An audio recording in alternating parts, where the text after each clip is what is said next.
Hello, today's movie was Rasputin the Mad Monk, directed by Don Sharp from a script by Anthony Hinds. It stars Christopher Lee, Barbara Shelley, Francis Matthews and Suzan Farmer. Rasputin the Mad Monk follows the career of Grigori Rasputin from his beginnings as a debauched monk in a rural monastery, brawling, drinking, womanizing and dancing. He does a lot of dancing, with a sideline in mystical healings of the sick.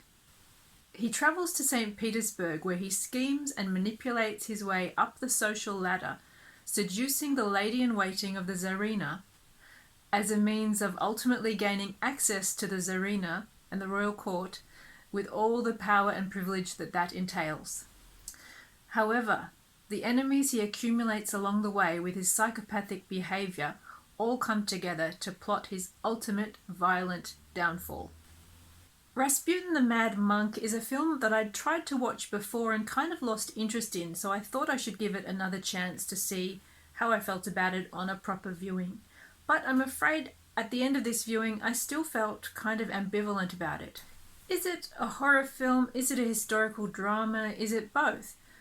It certainly has a few elements of horror in it, from the guy getting his hand cut off in the early brawl scene and the acid in the face scene, but more especially there are suggestions of supernatural elements at play here in the powers of Rasputin.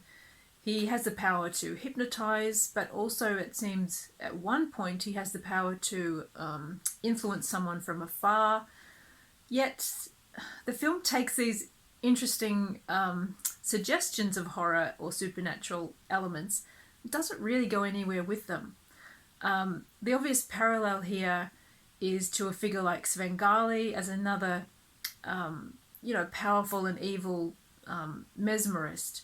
And a film like the 1931 version of Svengali makes much more of a fist of this as a horror idea than Rasputin the Mad Monk does. Maybe the problem here is the film can't really decide where it wants to settle in terms of its tone and its genre.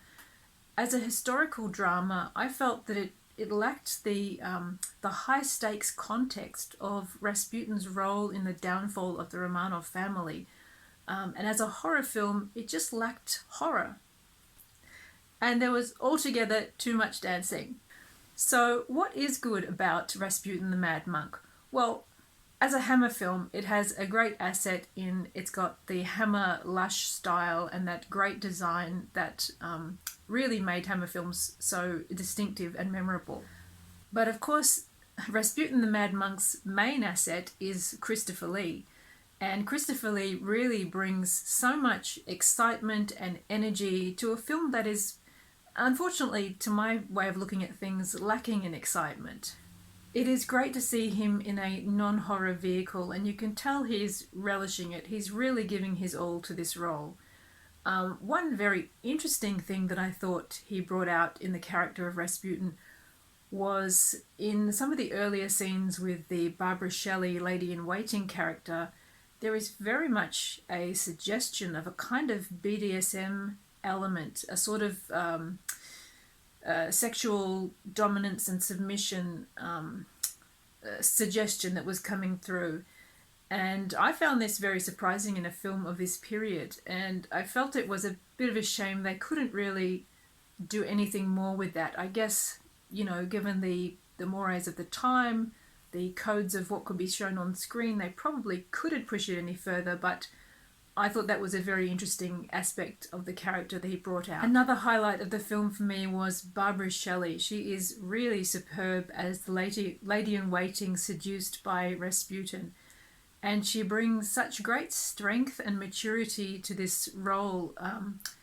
I really felt that it made it so much more interesting that her character submits to Rasputin and is dominated by him so completely, given the fact that she was so strong to begin with. The other great asset of this film is its supporting cast, and one of the standout performers for me was Francis Matthews, particularly in the scene where he has to go and try and lure Rasputin to a meeting with his sister, whom Rasputin fancies, and he just played it so beautifully. Overall, I would say Rasputin the Mad Monk is a mildly entertaining, if not entirely satisfying film. I would think that it would be of most interest to Christopher Lee fans because he really gives his all in this, and I find Christopher Lee a compelling and watchable actor in any role.